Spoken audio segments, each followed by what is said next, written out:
আসসালামু আলাইকুম রহমতুল্লাহ নাহমাদুহু ওয়া নুসাল্লি ওয়া নুসাল্লিমু আলা রাসূলিহিল কারীম আম্মা বা'দ।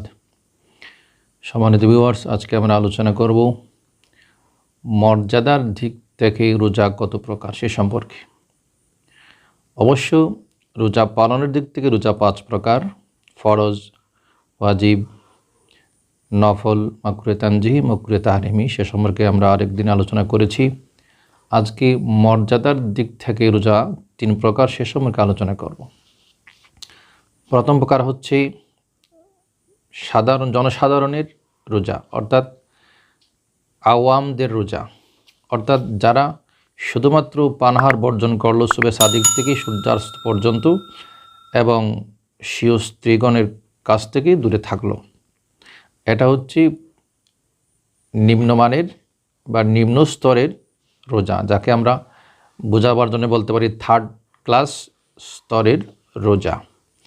2 নম্বর হচ্ছে খাওয়াসদের রোজা, অর্থাৎ এটা হচ্ছে মর্যাদার দিক থেকে তার চেয়ে একটু উন্নত মানের, অর্থাৎ কান, চোখ, হাত, পা, জবানকে এবং তামাম অঙ্গ প্রত্যঙ্গকে গুনার কাছ থেকে বিরত রাখা।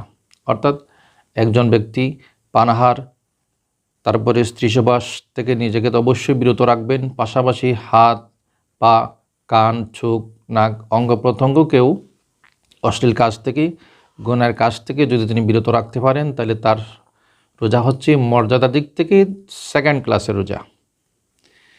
3 নম্বর হচ্ছে খাসুল খাওয়াস, অর্থাৎ 1st ক্লাস বা প্রথম শ্রেণীর রোজা হচ্ছে জামিয়ে মাসিওয়াল্লাহ সে আপনি কু জুদা করকে সিরিফ মুতাওয়াজ্জিহ ইলাল্লাহ হোনা। অর্থাৎ একজন রোজাদার তিনি তো পূর্বের সমস্ত কাজ থেকে বিরত থাকবেন, অর্থাৎ পানাহার থেকে বিরত থাকবেন, অঙ্গ প্রত্যঙ্গের সমস্ত অপরাধ থেকে নিজেকে রক্ষা করবেন, পাশাপাশি আল্লাহ ব্যতীত যত কিছু রয়েছে ধ্যান ধারণা কাজকর্ম সব থেকেই নিজেকেই বিরত রেখে শুধুমাত্র আল্লাহর দিকে ঝুঁকায় রাখবেন যিনি, তার রোজা হচ্ছে প্রথম স্তরের রোজা, 1st ক্লাস রোজা। তো সম্মানিত ভিউয়ার্স, আল্লাহ তাআলা আমাদেরকে যেন অন্ততপক্ষে 1st ক্লাস যদিও বা রোজা আমাদের পক্ষে সম্ভব না হয়, চেষ্টা করবো যেন 2nd ক্লাস রোজা আমাদের দ্বারা সম্পন্ন হয় বা পালন করা হয়। আমরা তো এমন অনেক রয়েছে রোজা পালন করি, কিন্তু রোজা রাখা অবস্থায় হাত দিয়েও হাতের অপরাধ করি, জবান দিয়েও জবানের অপরাধ করি, মিথ্যা বলি, কারো গীবত করি, কান দিয়ে আরেকজনের গীবত শুনি, চোখ দিয়ে নাজায়েজ কিছু দেখি বা চোখ দিয়ে অন্যায়ভাবে কোনো কিছুর দিকে ইশারাও করি। এরকম আমরা অনেকেই করে থাকি।